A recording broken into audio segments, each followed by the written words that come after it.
As catedrais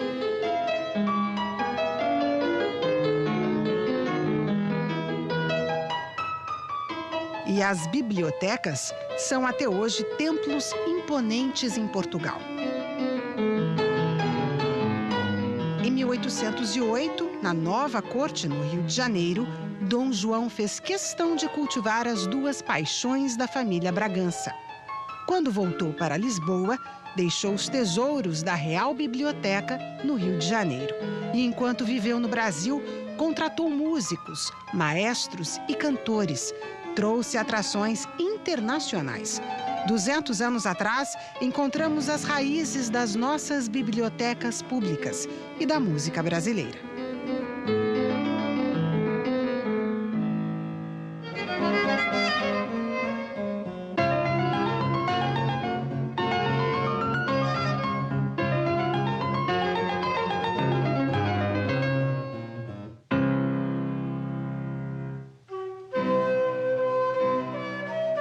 O primeiro rei da dinastia Bragança, Dom João IV, era compositor.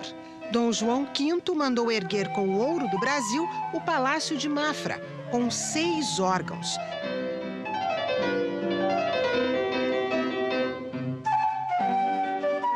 Neste altar, Dom João, que no Brasil se tornou o 6º rei Bragança, regia o coro de frades.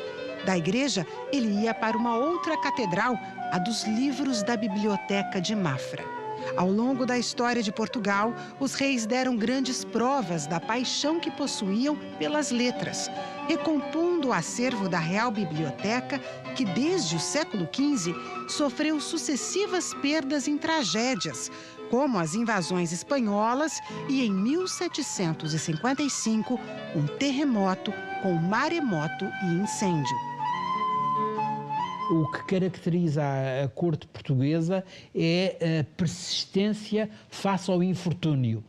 Em nenhuma outra família real europeia se verificou um conjunto de desastres naturais ou humanos que tivessem afetado tão duramente as suas bibliotecas. Portanto, de facto, aqui há um elemento de persistência e de reconstituir aquilo que se havia perdido sem hesitações e sem estar a chorar sobre o leite derramado.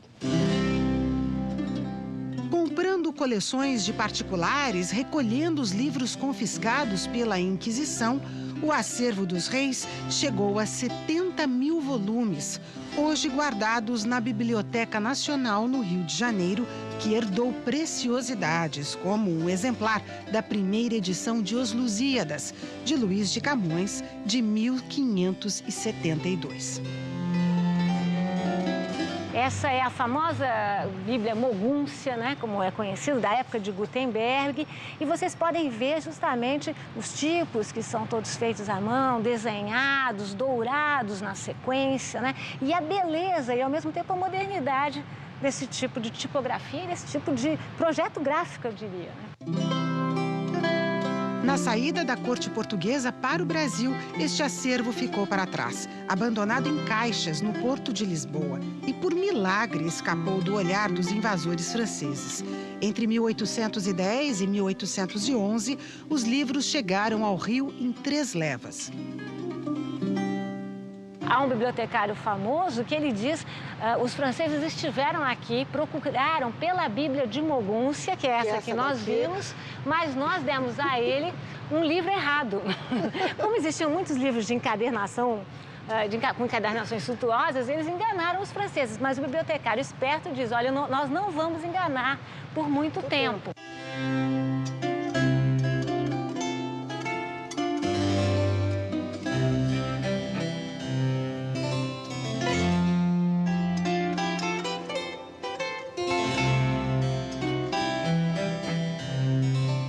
A biblioteca continuou a crescer com os livros editados na imprensa régia, criada no Rio de Janeiro em maio de 1808.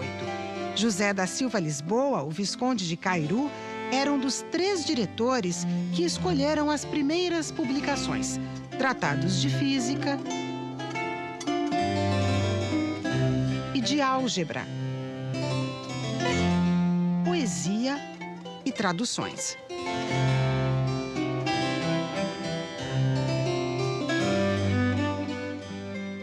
Das mesmas máquinas saiu o primeiro jornal do Brasil. A Gazeta do Rio começou a circular em 10 de setembro de 1808. Teve várias edições extraordinárias com as notícias da guerra em Portugal. O Correio Brasiliense já existia, um jornal de oposição escrito por Hipólito da Costa, editado em Londres. No seu periódico, ele comemorou o nascimento da imprensa brasileira com a frase: "Tarde, desgraçadamente tarde, mas enfim, aparecem tipos no Brasil." Em 1808 foram impressos 3 livros, 1809, 5 livros, 1810, 10 livros e assim por diante. Quer dizer, fomos num crescendo, nos inserindo nesse lugar que a gente pode chamar um processo civilizatório. Então, é essa preparação de terreno que possibilita o avanço do público, a formação do público, a formação de uma imprensa de massa, a formação e o desenvolvimento dos meios de comunicação num longo processo. Na imprensa régia também foi publicada pela primeira vez a Carta de Pero Vaz de Caminha, considerada a certidão de nascimento do Brasil, um documento manuscrito que passou para os tipos de impressão aqui no Brasil. A imprensa régia funcionava na Rua do Passeio, centro do Rio, na casa do Conde da Barca.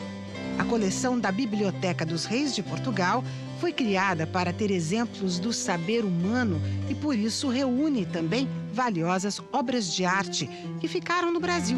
Gravuras de Rembrandt e de outros mestres, como o italiano Piranesi. O acervo possui a série completa sobre Roma. E também livros feitos há mais de 600 anos.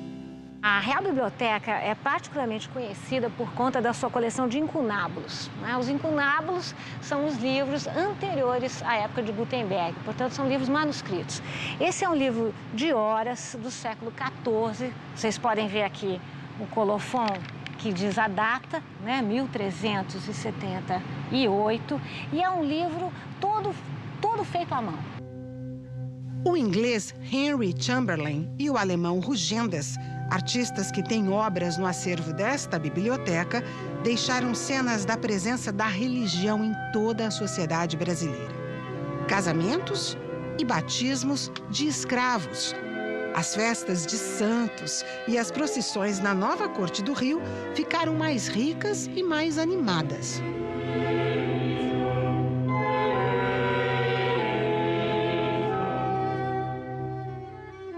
Na Corte do Rio, a missa era um grande acontecimento social e também um concerto com músicos talentosos. Dom João trouxe da Europa maestros e cantores. No coro da igreja, a música passou a seguir a influência da ópera italiana, que fazia muito sucesso naquela época. A música adicionava pompa e circunstância aos eventos, né, da corte, e eles usavam isso, né, grandes orquestras e até cantores, castrates, né? Porque ele queria que aqui houvesse as melhores vozes. E os castrates, eles tinham domínio tanto da extensão vocal, eles às vezes alcançavam 3 oitavas, quanto dos vocalizes, da técnica vocal. Eles eram realmente assim muito prezados, tanto para a igreja, onde eles cantavam nas ocasiões que as mulheres não podiam cantar, como nos papéis de teatro também. 7 cantores italianos castrados receberam casa e salário para morar no Rio de Janeiro. O dinheiro gasto com eles despertou muitas críticas. Mas para a beleza das missas e dos concertos, Dom João não economizava.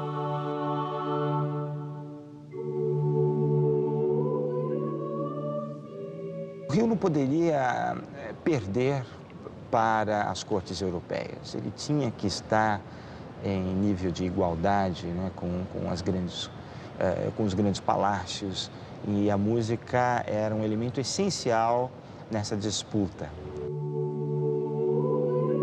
Logo na primeira missa, no Rio de Janeiro, Dom João teve uma boa surpresa. A cerimônia solene foi na Igreja do Rosário dos Homens Pretos.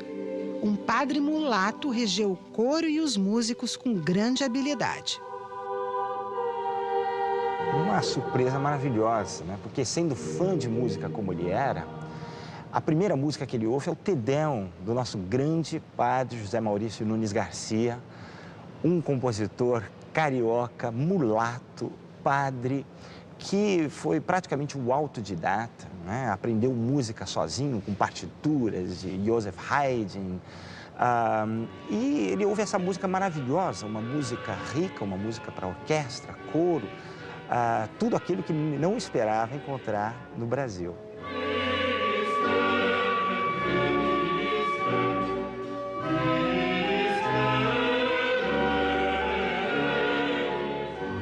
E Dom João ficou encantado com o talento dele e logo se prontificou a lhe pagar um soldo e a incorporá-lo nas atividades musicais da corte. A missa para comemorar os 10 anos do Príncipe Pedro foi uma das 70 obras que Padre Maurício compôs em apenas 2 anos.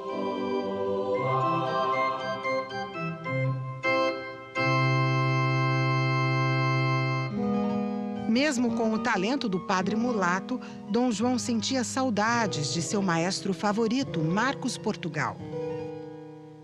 Ele chega ao Brasil em 1811, quer dizer, ele não vem junto com a corte de Dom João. Ele permanece em Portugal e se torna um aliado dos franceses, na verdade. Ele chega até a compor uma ópera em homenagem ao aniversário de Napoleão, imagine só. Mas logo em seguida ele vira casaca e se torna um patriota português e escreve música para as festividades, né, portuguesas.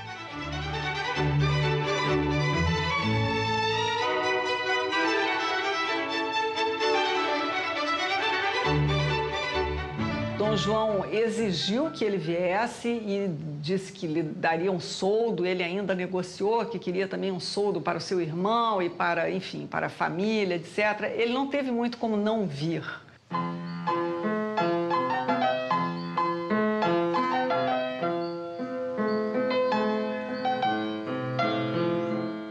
Esta obra, Marcos Portugal dedicou a uma de suas alunas no Brasil, a princesa Maria Isabel, filha de Dom João.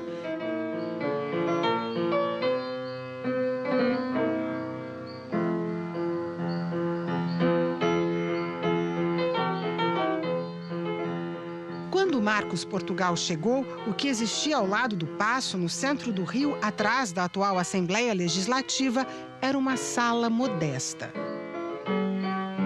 Casa de ópera é mais ou menos igual como é a casa de ópera atual que existe em Ouro Preto, né? Você tem uma construção simples, era um teatro pequeno, acanhado, mas que tinha uma movimentação musical bastante interessante, né? Você tinha óperas, você tinha teatro, peças do Antônio José o Judeu eram encenadas lá.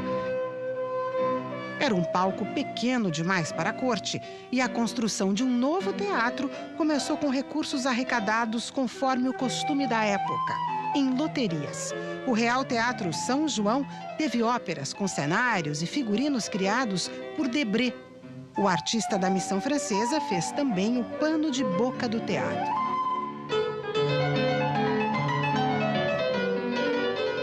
O Real Teatro São João não existe mais. Foi completamente destruído por um incêndio em 1824. Outros teatros, com nomes diferentes, foram erguidos neste mesmo espaço e consumidos em mais 2 incêndios. Várias reformas depois, a plateia do hoje Teatro João Caetano tem praticamente o mesmo número de lugares que tinha a plateia do Real Teatro São João.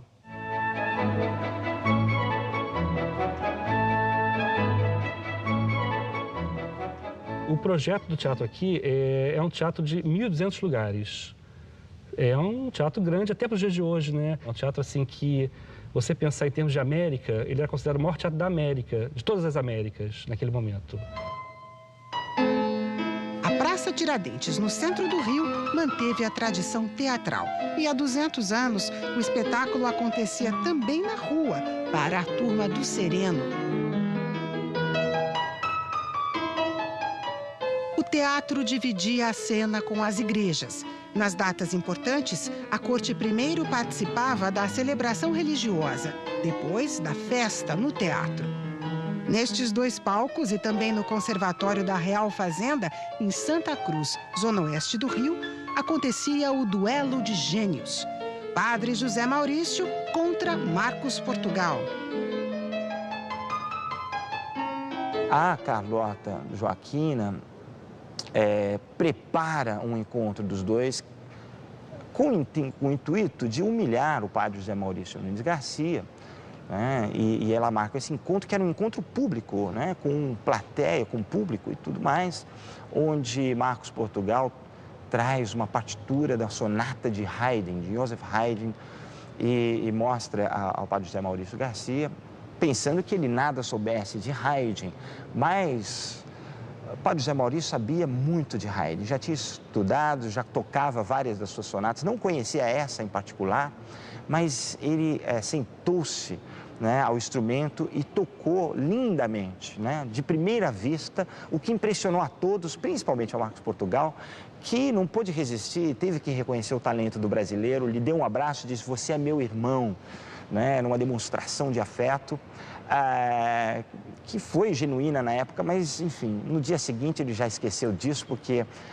sendo prepotente, o arrogante, né, ciumento como ele era, Marcos Portugal não dava muita oportunidade, muita chance ao padre José Maurício.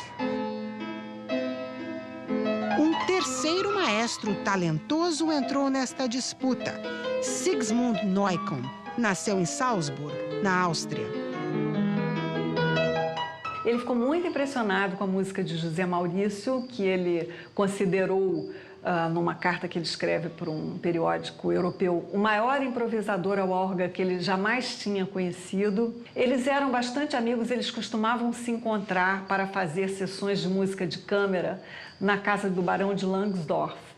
E para essas reuniões, Neukomm escreveu uma grande quantidade de música para algumas formações de câmara, que esse é um legado também muito importante, porque nós não tínhamos música de câmara até a chegada dele.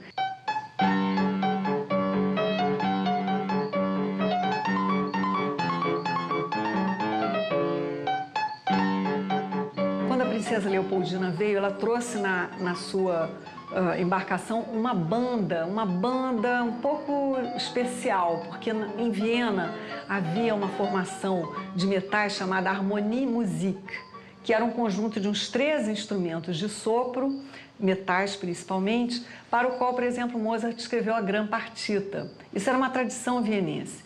E a Leopoldina traz com ela um grupo desses músicos, para o qual Neukomm escreve 12 divertimentos, que é assim, um exemplo único desse tipo de música no período de Dom João no Brasil. E ele escreve ainda a primeira sinfonia em terras brasileiras. Neukomm valorizou com belos arranjos as composições de Dom Pedro I e fez experiências inéditas. O maestro austríaco se encantou com estes ritmos e danças das ruas. Inaugurou a mistura do lundu com a música clássica.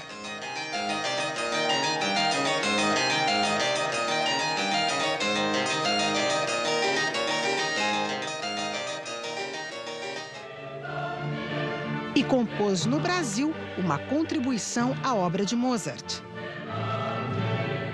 Esse Requiem, quando ele foi tocado no Brasil pela primeira vez, regido pelo padre José Maurício, ele teve uma versão completa, e essa versão ela foi terminada justamente pelo Neukomm, né? Enfim, esse Requiem teve a sua única apresentação, aqui no Brasil, na sua forma completa.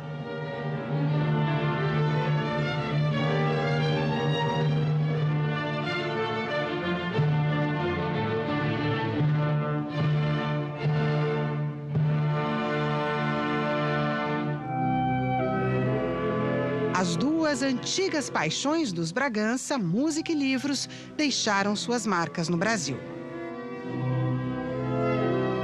essa biblioteca nos fala de um lado importantíssimo dessa realeza, que é uma realeza que construiu a sua imagem e o seu imaginário associado aos livros, né? E essas peças de arte, né?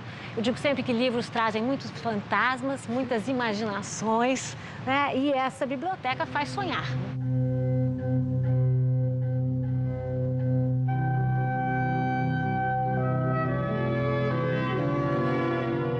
E o Brasil foi o país das Américas que mais produziu música desde essa época.